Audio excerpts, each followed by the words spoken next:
మన సంస్కృతి, మన సాంప్రదాయాలు ఎప్పటికీ మనతోనే ఉండాలి. సబ్స్క్రైబ్ చేయండి తిలక్.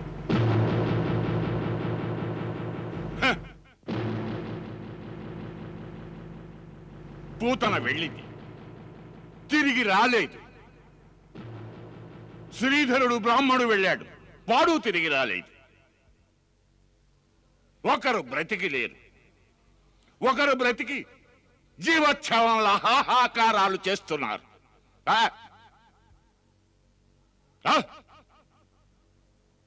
కాకాసురా,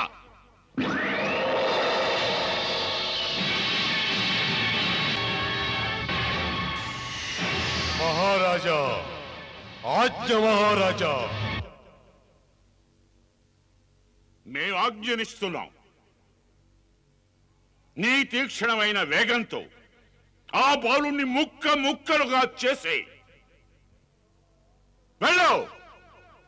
తమ ఆజ్ఞ మహారాజా.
చాణు,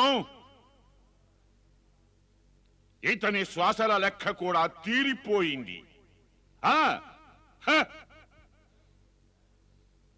ఒక సేవకుడు పెద్ద యుద్ధవీరుడు, ఒక సేవకుడు పెద్ద మాయావి. అందరూ కలిసి ఆ పసిబాలుని కాలి గోరు కూడా కదపలేకపోయారు. అతడు చూస్తే వీళ్ళ ఒక్కొక్కరిని గర్వభంగం చేసి వీళ్ళ ప్రాణాలు కూడా హరిస్తున్నాడు. అందరినీ శక్తిహీనుణ్ణి చేస్తున్నాడు. అంతేకాక ఈ కాకాసురుని మరణం చూడండి. మన దర్బారుకే శవాన్ని విసిరి ఎలా సవాలు చేశాడు. కాబట్టి ఇతని కంటే పెద్ద వీరుడెవడున్నాడు? మాకు తెలుసుకోవాలనుంది. మాకు ఇప్పుడే తెలుసుకోవాలనుంది. మా సవాలు స్వీకరించేవాడు ఎవడున్నాడు? మన స్నేహితుల్లో ఎవడున్నాడు?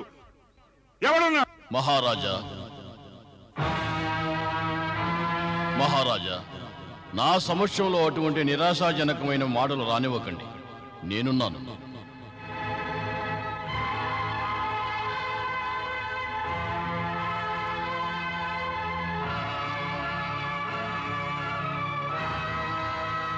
ఉత్కచ?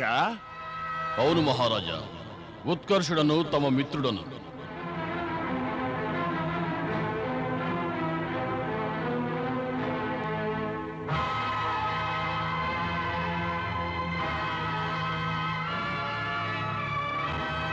ఉత్కచ మిత్రమా, నాకు సమాధానం దొరికింది. నేను నిరాశలో పడ్డాను. నాకు కూడా ఇదే ఖేదం మిత్రమా. ఇంతకు ముందు నన్ను ఎందుకు పిలవలేదు?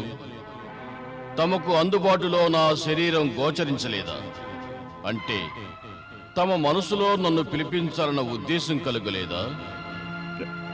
క్షమించాలి మిత్రమా, మేము చింతలో పడి నిన్ను మర్చిపోయాం. కానీ నేను మరువలేదు. కంసుడు వంటి వీర ప్రతాపవంతుడు యుద్ధవీరుడై ఉండగా నాకు యుద్ధవీరుని బిరుదు ప్రదానం చేశారు. కనుక నేను ఆ మైత్రిని చాటుకోవడం కోసం వచ్చాను. నేను తమ సమస్య తెలుసుకున్నాను. తమకు మాట ఇస్తున్నాను. తమ శత్రువు రేపటి సూర్యోదయం చూడడు. తమకు ఇష్టమైతే అతన్ని సజీవంగా తెచ్చి తమ చరణాలపై పడవేస్తాను. వద్దు, అతన్ని ఇక్కడికి తీసుకురావాల్సిన అవసరం లేదు. అతన్ని అక్కడే మట్టిలో కలిపేయి. ఇక తమరు నిశ్చింతగా ఉండండి. తమ కార్యం సఫలమైనట్టే. కార్యం సఫలమైతే ఈనాటి రాత్రి కంసుడి రాజమహల్లో ఎవరు ఊహించని విధంగా విజయోత్సవం ఏర్పాటు చేస్తాం.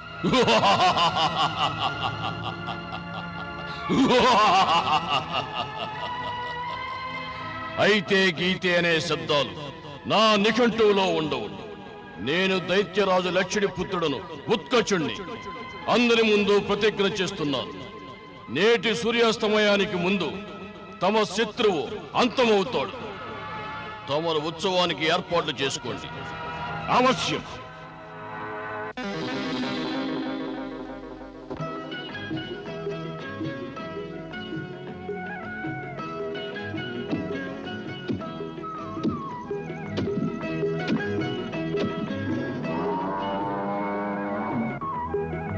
యశోదా, ఇలారా, వస్తున్నా.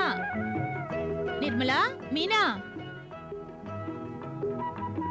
ఏమిటమ్మా? చూడండి, బాబుని చూసుకోండి.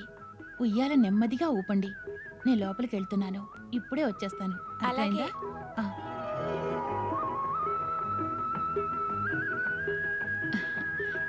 ఇక్కడికి నీడొచ్చేసింది. కాస్త ఎండలో ఆరబెట్టండి.